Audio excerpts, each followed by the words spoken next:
हाँ रोहन, मैंने कल ही चेक किया था। सब कुछ रास्ते में है और 2 दिन में पहुंच जाएगा। बच्चों के लिए यूनिफॉर्म भी तैयार है। रोहन अब पहले से कहीं ज्यादा गंभीर और व्यस्त मजदूरों को निर्देश दे रहा है। रानी पास ही खड़ी होकर सामान की सूची मिला रही है।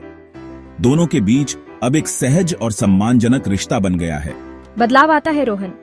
जब आप दूसरों की जिंदगी को करीब से देखते हैं तो आपकी अपनी सोच भी बदल जाती है। यह देखकर खुशी होती है कि हम लोगों के लिए कुछ अच्छा कर पा रहे हैं। पहले मुझे यह सब बेमतलब लगता था। दीदी भैया देखो, स्कूल कितना सुंदर बन गया है। अब हम सब यहाँ पढ़ेंगे। छोटू भागता हुआ आता है, उसके चेहरे पर खुशी है। हाँ छोटू, ये तुम सब बच्चों के लिए ही बना है। खूब मन लगाकर पढ़ना। रानी रानी जल्दी चलो, छोटू गिर गया। वह खेल रहा था और एक भारी पत्थर उसके। शांति हाँफती हुई भागती हुई आती है। उसके चेहरे पर डर और चिंता साफ झलक रही है। क्या हुआ माँ? कहाँ है छोटू? घर के पास, जल्दी चलो। रानी और रोहन एक दूसरे को देखते हैं। उनके चेहरों पर चिंता छा जाती है। वे शांति के पीछे पीछे तेजी से भागते हैं।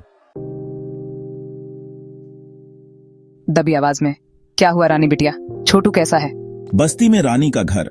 बाहर कुछ पड़ोसी इकट्ठे हैं। अंदर शांति बैठी रो रही है।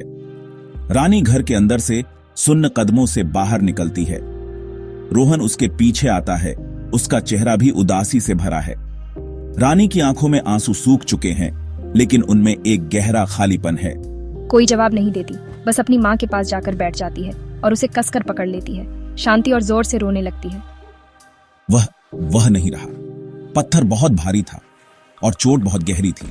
पड़ोसी औरतें दुख से आह भरती हैं। बस्ती में मातम छा जाता है। जिस बच्चे की हंसी पूरे माहौल में गूंजती थी, अब उसकी खामोशी हर किसी को तोड़ रही है। वह हमेशा कहता था कि जब स्कूल खुलेगा तो वह सबसे पहले जाएगा। उसे नए रंगों का डिब्बा बहुत पसंद था, जो आपने दिया था। रोहन और रानी केंद्र के बाहर उदास बैठे हैं। रोहन, मुझे बहुत दुख है रानी। छोटू, वह बहुत प्यारा बच्चा था। यह आपकी गलती नहीं है रोहन। यह हमारी किस्मत थी। गरीबों की जिंदगी ऐसी ही होती है। हर खुशी के बाद एक दुख छिपा होता है। रोहन, काश मैं उस दिन थोड़ा और ध्यान से गाड़ी चलाता। शायद यह सब नहीं होता। कुछ चीजें पैसों से नहीं खरीदी जा सकती रोहन, और कुछ दर्द ऐसे होते हैं जो कभी कम नहीं होते। रोहन, नहीं रानी, ऐसा नहीं होना चाहिए। किसी भी बच्चे के साथ ऐसा नहीं होना चाहिए।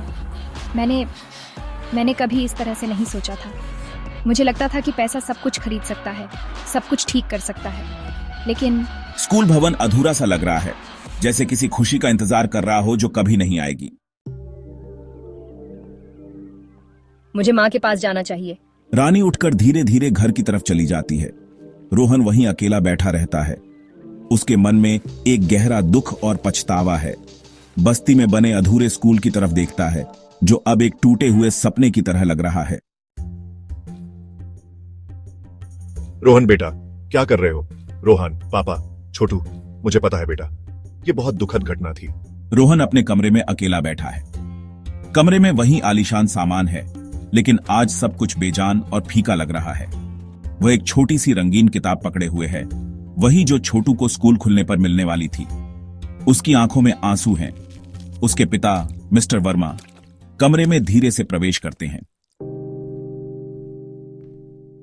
जिंदगी हमेशा फेयर नहीं होती रोहन, लेकिन इसका मतलब ये नहीं कि हम कुछ नहीं कर सकते। मुझे खुशी है कि इस प्रोजेक्ट ने तुम्हें एक नई दिशा दिखाई। रोहन, दिशा, पापा, उस बच्चे की जान चली गई। ये प्रोजेक्ट, ये स्कूल, अब सब बेमतलब लगता है। नहीं बेटा, बेमतलब नहीं। छोटू की याद में हमें यह स्कूल पूरा करना होगा। हमें उन बच्चों के लिए उम्मीद बननी होगी जिनकी जिंदगी में सिर्फ अंधेरा है। यही छोटू को सच्ची श्रद्धांजलि होगी। रोहन चुप रहता है। उसकी आंखों से आंसू बहते रहते हैं। उसके हाथ में पकड़ी हुई रंगीन किताब एक खोई हुई मासूमियत की याद दिलाती है। बाहर धूप खिली हुई है, लेकिन रोहन के कमरे में और उसके दिल में एक गहरा अंधेरा छाया हुआ है।